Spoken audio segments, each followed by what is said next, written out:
Então, hoje é um culto maravilhoso até que Ele venha. Até que Ele, fala igreja, até que Ele venha.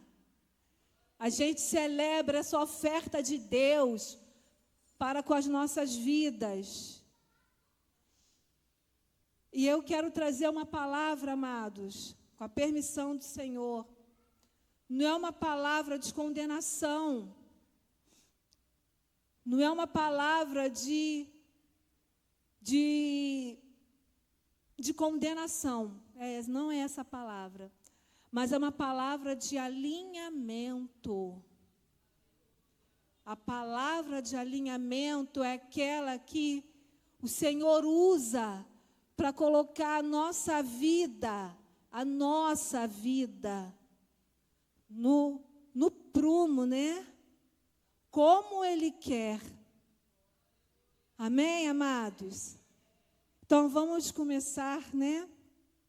Falar da palavra do Senhor. Maravilhosa palavra.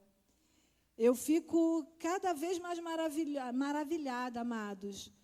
Quando nós temos oportunidade, todos nós temos oportunidade de falar da palavra do Senhor. Eu digo porque todos nós fomos chamados. Todos nós conhecemos ao Senhor. Todos nós conhecemos a palavra do Senhor. Então, onde quer que nós estejamos, nós somos instrumentos de Deus. E eu fico assim, Senhor, como é maravilhoso nós podermos falar da Tua palavra. Sabe por quê, amados? A palavra de Deus é eterna. Nós vamos passar. Quando você começa a falar da palavra do Senhor, seja no seu trabalho, na sua casa, é uma honra, amados. Porque essa palavra, ela é eterna. Nós vamos passar, mas ela permanecerá. Então, quando o Senhor te der oportunidade, não fuja. Seja não só aqui, mas no seu trabalho, na sua casa. Quando o Espírito Santo botar um fogo ardendo no seu peito, para falar da palavra dEle, sinta-se honrado, sinta-se honrada. Não importa o lugar, não importa o público, não importa a quantidade. Importa que é uma honra que o Senhor nos deu, de falar dEle, não é? De falar da obra dEle, de falar do poder dEle, de falar da misericórdia dEle. Isso é da igreja, isso é um dom de toda a igreja, de falar dEle, de falar da ceia, de falar da oferta do Pai, de falar o que Ele fez por nós, de falar o que Ele fez pelo pecador que ainda não o conhece. É uma honra, amados. É uma honra, não é, amados? É uma honra. E a glória toda dele, aleluia. Aleluia. Então vamos começar a ler. Primeira carta aos Coríntios, 11, do 23 ao 29.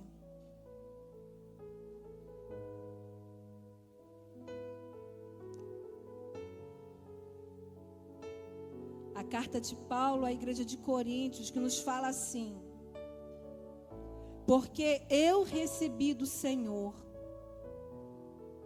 o que também vos ensinei, que o Senhor Jesus, na noite que foi traído, tomou o pão.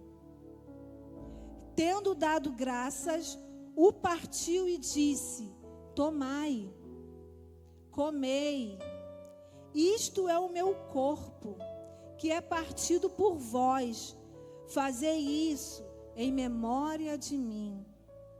Semelhantemente também, depois de cear, tomou o cálice, dizendo: este cálice é o Novo Testamento no meu sangue. Fazei isto todas as vezes que beberdes, em memória de mim. Porque todas as vezes que comerdes este pão e beberdes este cálice, anunciais a morte do Senhor, até que venha. Portanto, qualquer que comer este pão ou beber o cálice do Senhor indignamente, será culpado do corpo e do sangue do Senhor. Examine-se, pois, o homem a si mesmo, e assim coma deste pão e beba deste cálice. Porque o que come e bebe indignamente, come e bebe para a sua própria condenação, não discernindo o corpo do Senhor. Uau, aleluia. Amados, aqui está bem didaticamente escrito, né? Está tudo muito bem explicadinho. Mas como eu disse, não é uma palavra de condenação para nossas vidas, não. Quando o Senhor permitiu que Paulo escrevesse isso, não é para nos condenar. Muito pelo contrário, é para nos alegrarmos. É para nos regozijarmos. Mas tem observâncias, amém? E eu quero falar sobre um homem. Eu vou sair um pouco daqui, depois eu retornarei. Eu quero falar sobre um homem que ele me inspirou a me examinar. O que é examinar? É você olhar minuciosamente. Quando a gente está com alguma dor que a gente não consegue saber de onde vem aquela dor, o que a gente faz? A gente faz um exame. O que o exame faz? Ele olha dentro de nós, não é? O exame, ele olha onde você não vê.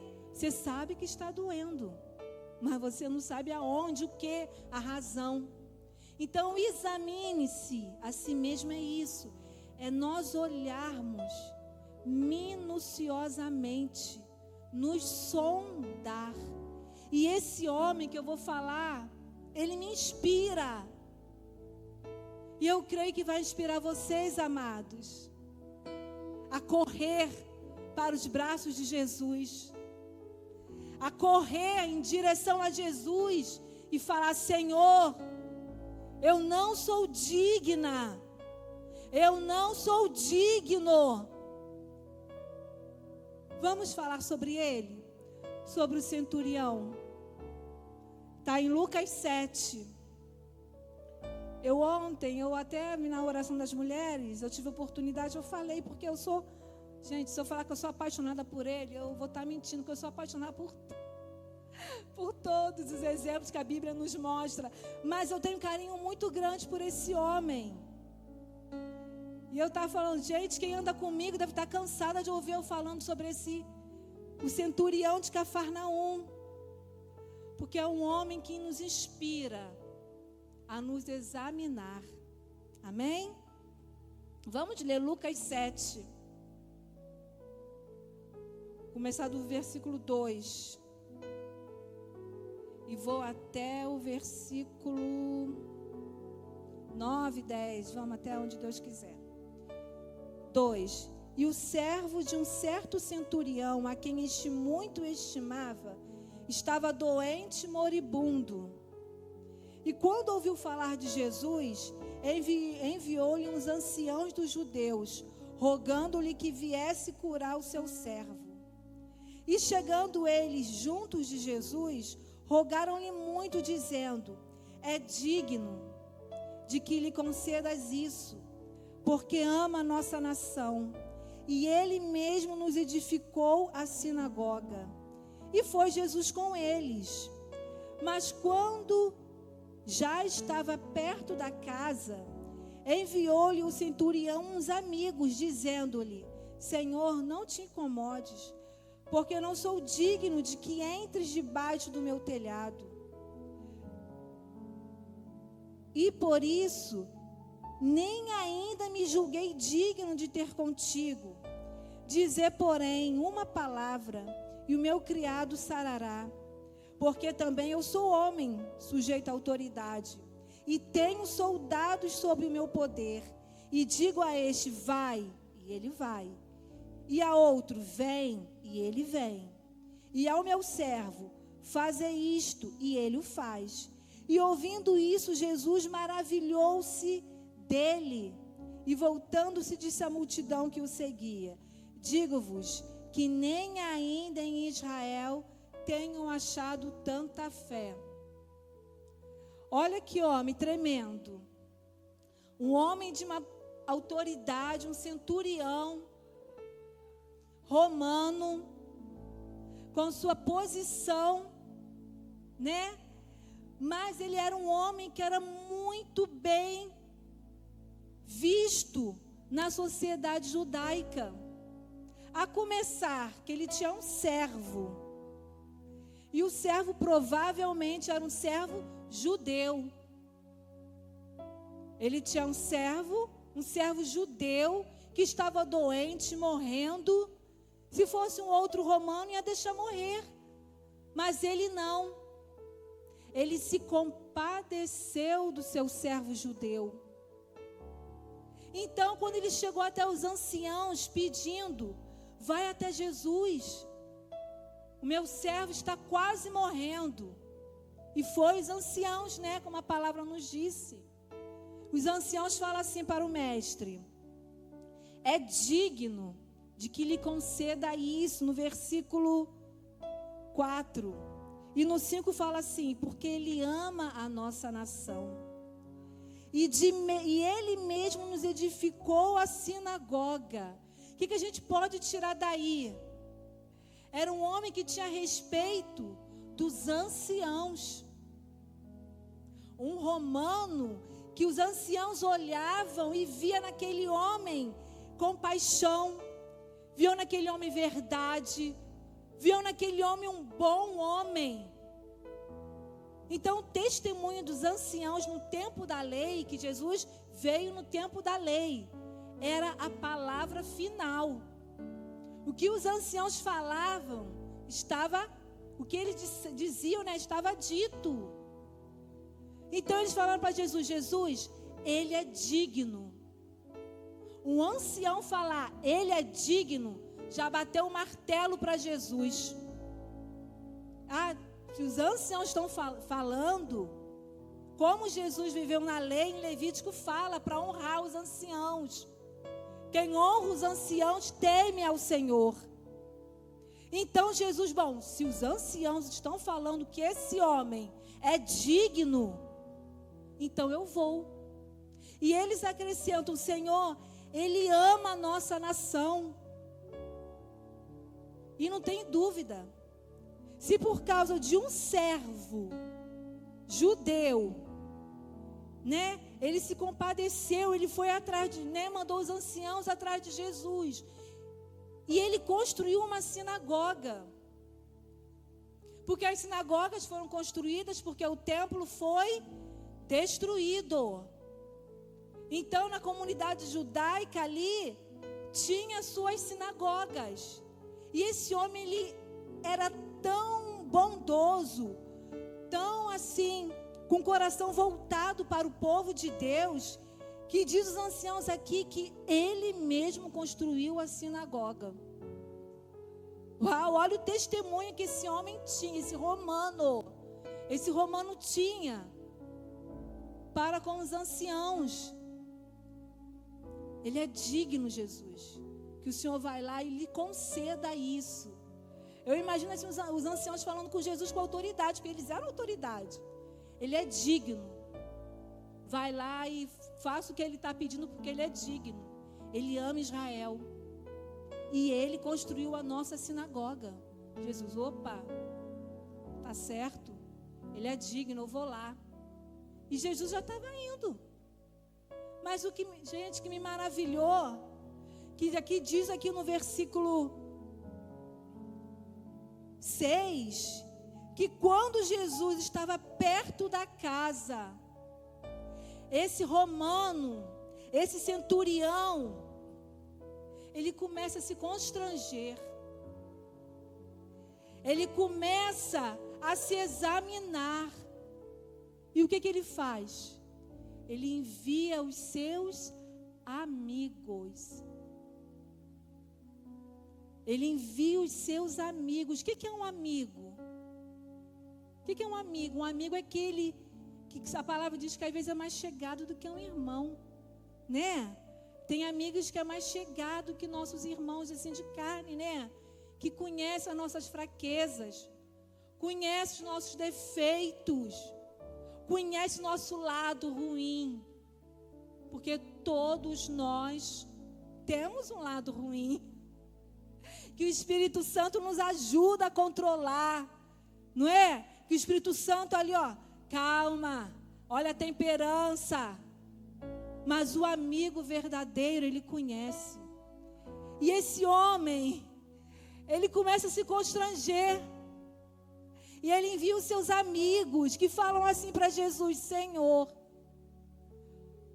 O amigo, ele não acrescenta uma palavra a mais, nem uma palavra a menos do que a gente fala. Quando um amigo é amigo mesmo, ele não muda o que você fala. Você confia, porque você sabe o que você disse.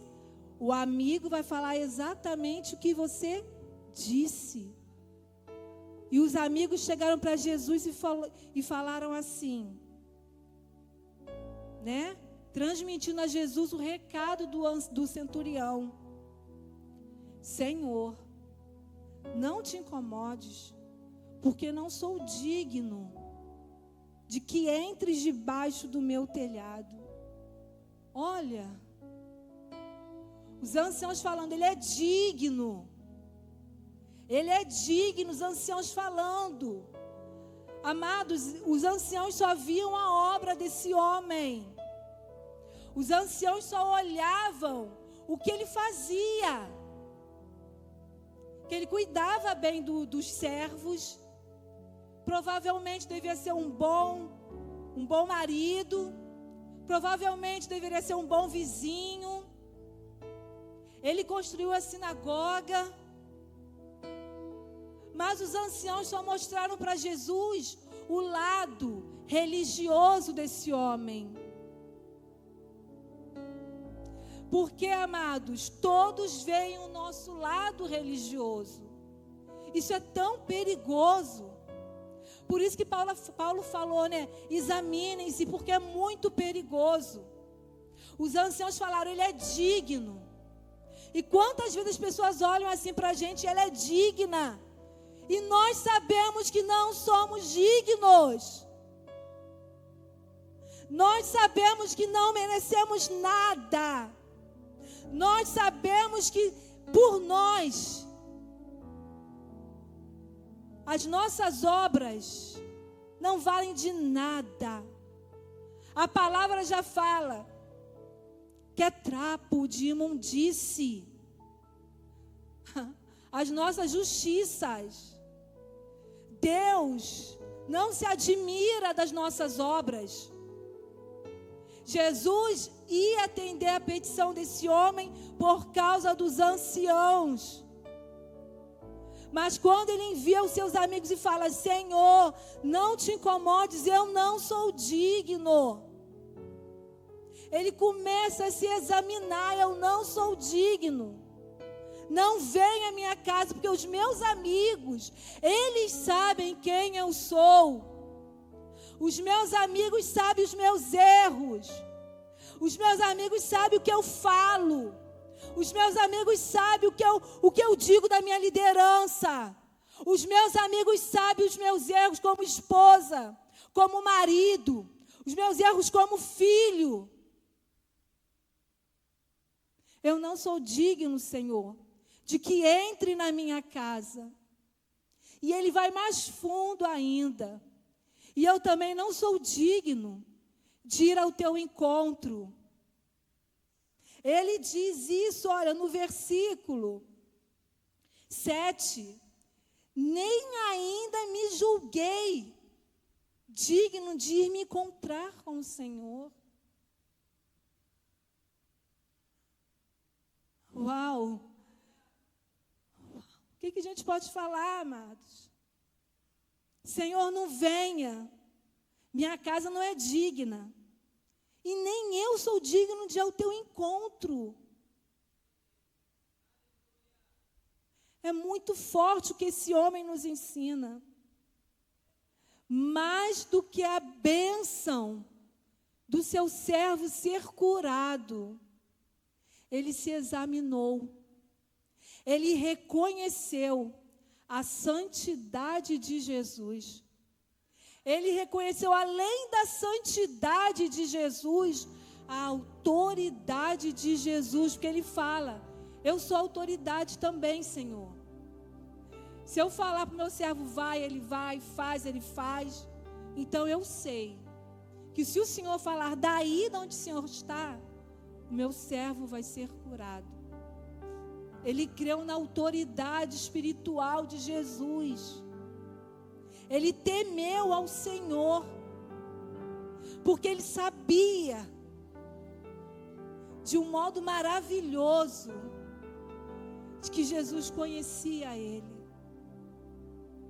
de que Jesus sabia quem ele era. Senhor, não venha na minha casa. É maravilhoso, não é, amados?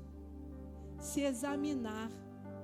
Ninguém precisou falar para ele, olha, não, ele estava num patamar com os anciãos, com a sociedade, né? Estava num patamar que ele era digno aos olhos humanos de tudo o que ele pedisse. Mas ele se examinou. E quando ele se examina, aí que vem o veredito de Jesus. O que Jesus fala dele no versículo 9? Nem ainda em Israel tenham achado tanta fé. Nem ainda em Israel. Aleluia. Não era um judeu não, era um romano. Era um romano que tirou de Jesus o mais excelente elogio. Ficou acima da religião, ficou acima da nacionalidade dele.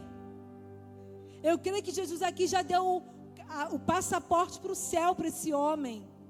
Nem ainda em Israel, nem ainda em Israel achei uma pessoa com uma fé igual desse romano. Não porque ele construiu a sinagoga, não porque ele era bondoso para com seus servos, mas porque ele se examinou. E eu vou falar para vocês, amados, vamos voltar lá em 1 Coríntios. Aleluia, 27 até o 29, que nos diz assim. Você pode dizer assim, mas não tem nada a ver o centurião com a santa ceia do Senhor. Tem. Porque a santa ceia do Senhor é quem nós somos. Quem nós somos. O valor que nós damos para a oferta do Senhor. É o valor que esse homem deu em dizer que não é digno. Ninguém aqui é digno, amados. Ninguém é digno. 27. Portanto, qualquer que comer este pão ou beber o cálice do Senhor indignamente será culpado do corpo e do sangue do Senhor. Examine-se, pois, o homem a si mesmo. E assim, amados, é É necessário autoexame. Todos nós estamos no mesmo patamar. Todos nós somos pecadores. Todos nós somos indignos. Todos. Não tem um mais digno do que o outro. Mas eu posso falar para vocês que nós temos um amigo. Nós temos um amigo. Nós temos um amigo, amados. O Espírito Santo de Deus. Que leva para Deus, que leva para o Pai os nossos pecados, as nossas falhas. Não se sinta recusado pelo Senhor, porque o teu amigo Espírito Santo vai até o Senhor clamar por ti, clamar por mim também. Não se sinta, porque o diabo acusa. O diabo é o acusador. Mas nós declaramos, somos indignos sim. Mas ele, ó, o Pai ofertou. O Pai ofertou. Não é oferta de homem. Não é trabalho de homem. É oferta de Deus para o seu povo. É oferta de Deus para o seu povo. Então eu peço, igreja, vamos ficar de pé, a pastora Abel me permite. Vamos ficar de pé, porque tem um amigo que quer clamar por vocês. Tem um amigo que quer falar para Deus: Deus, ela não é digna, ele não é digno, mas o Senhor pagou um alto preço. A dívida que era contra o teu povo, a dívida que era contra nós, foi anulada. Se você rejeitar o corpo de Cristo, você pode trazer condenação para você. E se você beber indignamente, também você traz condenação sobre você. Mas o amigo vai até o Pai. O amigo vai até o Pai e intercede por nós. E purifica a igreja. Purifica-nos de todos os nossos pecados. E nos faz, amados, perfeitos. E nos faz dignos. Nos faz amados. Nos faz achegados. Nos faz queridos do Pai. Então, enquanto vocês oram, Mariana, sobe um pouquinho. Eu vou pedir para Carol. Vem, Carol, louvar ao Senhor. E fala com teu amigo Espírito Santo. Pede ao teu amigo Espírito Santo. Pede ao teu amigo Espírito Santo, fecha os olhos. Pede ao teu amigo Espírito Santo que te ajude. Pede ao teu amigo Espírito Santo, porque ele é teu amigo. Ele é teu amigo. Mas eu vou dizer para você. Pode soltar, Mariana, pode soltar. Eu vou dizer para vocês, amados. A ceia do Senhor está liberada para todos que se batizaram. Para todos que se examinam a si mesmo. Mas amanhã é dia de conserto.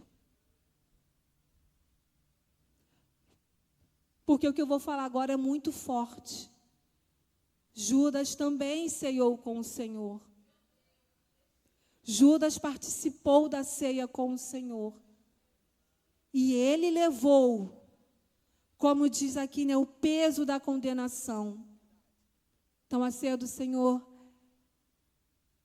é algo muito forte. Mariana, vai orando, amados, vai orando. Pede ao Espírito Santo para te ajudar. Pede ao Espírito Santo para perdoar os seus pecados. Que eu também estarei orando aqui por mim, pedindo que o Espírito Santo vá até o Pai. Aleluia. Glória a Deus. Aleluia. Aleluia.